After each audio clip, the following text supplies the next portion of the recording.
बिस्मिल्लाहिर्रहमानिर्रहीम। अस्सलाम वालेकुम। आप देख रहे हैं 1/1 न्यूज़ एसटी। कमालिया से हमें अपडेट कर रहे हैं। सुलेमान हैदर गुजर assistant commissioner Zaryab Sajid combo की खाद माफिया के खिलाफ बड़ी कार्रवाई, 50,000 जुर्माना, कार्ड सरकार में मुदाखलत पर FIR का इंदराज समेत गोदाम सील, डीलरशिप मनसूखी के लिए मुतल्लिका हकाम को तहरीर।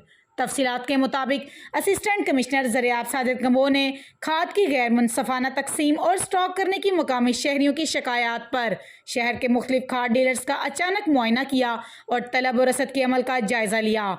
शिकायत के पेश नज़र मुतअद्दिद डीलर्स को 50,000 जुर्माने और कार्ड सरकार में मुदाखलत पर डीलर मोहम्मद सईद वल्द मोहम्मद रफ़ीक के खिलाफ कानूनी कार्रवाई करते हुए FIR दर्ज करवाने के साथ साथ लाइसेंस डीलर्स की मनसूखी के लिए मुतल्लिका हकाम को भी तहरीर और गोदाम को सील कर दिया गया।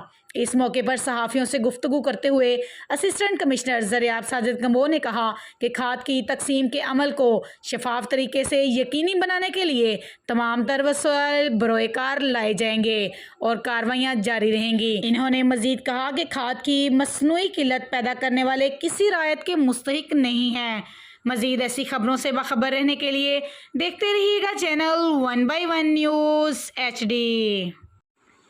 यूट्यूब पर हमारे चैनल को लाइक करें, शेयर करें और सब्सक्राइब करें और घंटी का निशान दबाना ना भूलिएगा ताकि आने वाली हर नई वीडियो आपको मौसूल हो सके।